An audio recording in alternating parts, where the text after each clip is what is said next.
lot of it has to do with the fact that in the Colorado mountains, you have a lot of people go outside and play up in the mountains and in the afternoon they're just out there exposed. So you get a lot more incident per population than you would think, because you have a lot more tourists or a lot more people recreating. I have a childish question to ask you. This is totally the child in me asking the question. Okay, you ready? When the lightning comes down, does it strike your head first? Is there like a magnetic field in the human body where it goes through your head and through your body? What happens is when the lightning bolt on the way down gets about 100 meters off the ground, it sucks up opposite charges, and they shoot up in what we call streamers, and they shoot from tall, isolated objects, like a telephone pole will shoot a streamer, a tree, a person. A blade of grass is a tall, isolated from the other blades of grass objects that could shoot up an upward streamer. So you've got hundreds of upward streamers being sucked up from this one bolt, and one of them makes contact, and that's the one that shoots down to that particular section of the ground. Or two or three could make contact at three different places at the same time. Wow. So when it actually touches your body first, or another survivor, I guess the question is, does it go anywhere in the body, or does it go down through the head of the person? Well, you're looking at an awful lot of power. It's like the 110-ton elephant. Where does it go? Wherever it wants. Okay, I got it. I mean, the body, think of almost like a hose of water, okay? Right. And it hits the head, and so it goes all over your body. Now, lightning is very similar to that in the sense that it flashes over the outside of the body, but it goes in the body just like the water would, in your ears, in your nose, in your mouth, any orifice. At the same time, it heats up 5 times hotter than the sun, so it heats up everything on your body. Gold necklace, it'll heat up and burn, leaving burn marks. 5 times hotter than the sun? Oh, yeah. 5 times hotter than the sun? Oh, yeah. How are you alive then? God save sinners. Oh, my God.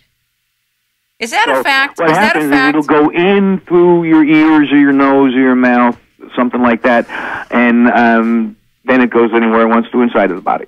Wow. That's stunning. That's really shocking. Talk about Leon the Lightning Lion. Ah. I love books, and I love kids, so talk about it. Leon came out of a trip to Washington, D.C. with Steve Humanick and Mark Morgan from the Lightning Protection Institute. They're lightning safety installer type people, put in lightning rods and that kind of stuff. And we were trying to find a way to work with the kids, to get to the kids.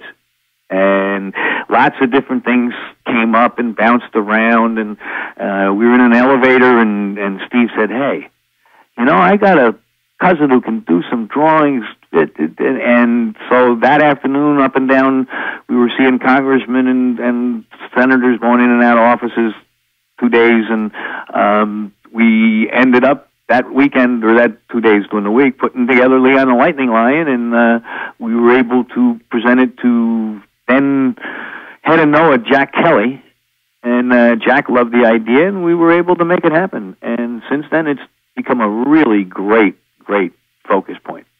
That's great. Very exciting. I'd love to read it. I'd love kids around the country to read it. I'm sure it's exciting, but I want to read it.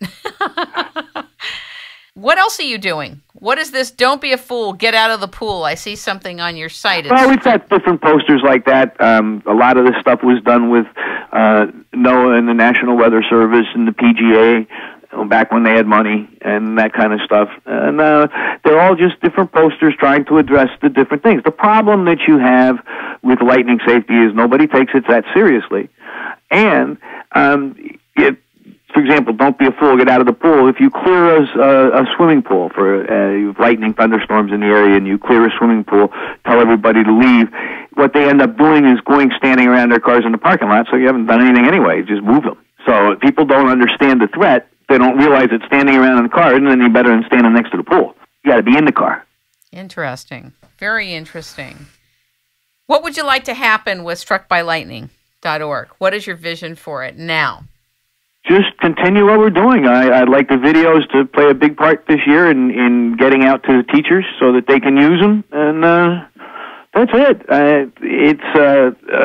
It works by itself pretty much. You get the school teachers, the science teachers love these things. I spent years going around doing this, and we've just been able to get it up on the web, and it's such a great science.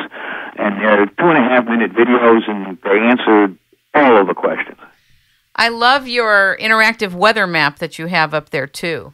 WDT Inc. in Oklahoma put that whole weather program together, and it works along with the lightning alert program. So not only can you go to the interactive weather map and play with that and get all of it, but you can set it up so that you can get alerts sent to your cell phone. That's wonderful. Well, ladies and gentlemen, we have been talking to Michael Utley from struckbylightning.org, a lightning survivor who is more than surviving. He is taking the experience he had and teaching people and explaining what the myths are about lightning and how to be safe. And he's been gracious enough to share things we need to know about lightning. I really appreciate you taking your time to talk to us today. I'd like to have you come back maybe a little bit later. Thank you so much. You're welcome.